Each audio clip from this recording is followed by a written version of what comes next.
Quand on conduit sous la pluie, on doit faire attention à notre vitesse, que ce soit la nuit ou le jour, mais la nuit c'est encore plus important car la visibilité est réduite. Plus la pluie est intense, plus on doit ralentir. Les essuie-glaces créent parfois une bavure sur le pare-brise qui, rajoutée aux lumières ambiantes et aux lumières des autres véhicules, rendent la route plus difficile à voir. Pour cette raison, on devrait nettoyer régulièrement les essuie-glaces et le pare-brise, surtout avant les jours de pluie. On essaye le plus possible de ne pas les nettoyer avec les doigts, car ils peuvent laisser des traces de graisse qui vont se retrouver sur le pare-brise. On les nettoie avec un chiffon propre et humide, de préférence imbibé de lave-glace. Les essuie-glaces peuvent devenir très sales avec le temps, vu que ce n'est pas quelque chose qu'on a tendance à nettoyer régulièrement. Ensuite, on les laisse debout. Vous allez voir pourquoi à la prochaine étape. Pour nettoyer le pare-brise, on pourrait utiliser un nettoyant pour vitres, mais on a déjà du liquide lave-glace dans la voiture. Ça s'appelle lave-glace après tout, donc on peut utiliser ça. Et c'est pour ça qu'on a laissé les essuie-glaces debout. Pour que quand on va asperger le pare-brise, il n'essuie pas le liquide. On asperge le pare-brise en tirant vers nous sur le levier d'essuie-glace, puis on l'essuie, et un truc ici est d'utiliser du papier journal. En passant, du liquide lave-glace et un chiffon propre sont deux choses que l'on devrait avoir dans notre véhicule en tout temps. Si nos essuie-glaces et pare-brise sont déjà sales et la pluie est légère, on met les essuie-glaces en mode intermittent au lieu d'en mode continu. De cette façon, la bavure va disparaître plus vite. La pluie va avoir tendance à s'accumuler aussi sur les autres fenêtres, et là où c'est le pire, c'est sur les fenêtres latérales et les miroirs. Quelque chose qu'on peut utiliser pour améliorer la visibilité est un produit anti-pluie. Vous pouvez faire une recherche sur Google avec anti-pluie pour rétroviseur ou pare-brise et vous trouverez une gamme de produits que vous pouvez appliquer et qui devraient aider à garder les fenêtres et miroirs plus propres sous la pluie.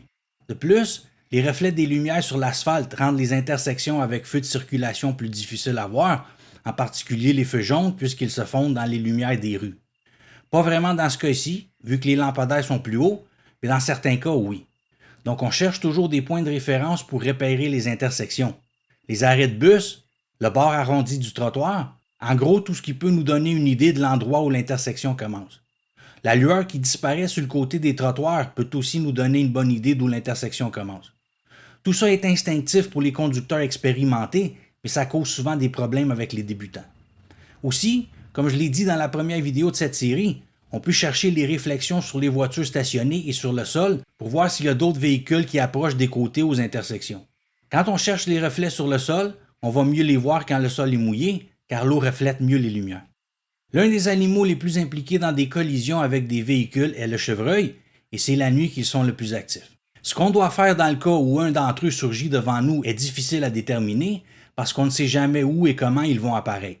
La réaction que la plupart des gens vont avoir dans cette situation est de donner un coup de volant, mais ça pourrait être dangereux pour plusieurs raisons. Premièrement, le chevreuil peut se déplacer dans la même direction que nous lorsqu'on essaie de l'éviter. Deuxièmement, ces animaux se déplacent souvent en groupe, donc on pourrait en frapper un autre, frapper un véhicule venant en sens inverse, un arbre ou tout autre obstacle, tomber dans le fossé et ainsi de suite. Donc la meilleure chose que l'on puisse faire est de prévenir. On allume nos feux de route si c'est sécuritaire de le faire. De cette façon, leurs yeux vont mieux réfléchir la lumière, ce qui va nous permettre de voir l'animal de plus loin.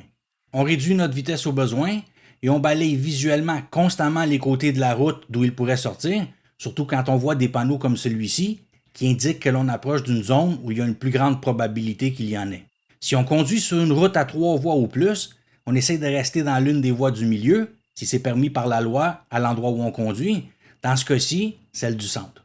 Ça va nous laisser plus de place pour les voir et réagir. On doit être particulièrement attentif pendant les mois d'octobre à décembre parce que c'est leur saison de reproduction. Et quand ils cherchent l'amour, ils sont plus distraits et ont tendance à être moins conscients de ce qui se passe autour d'eux.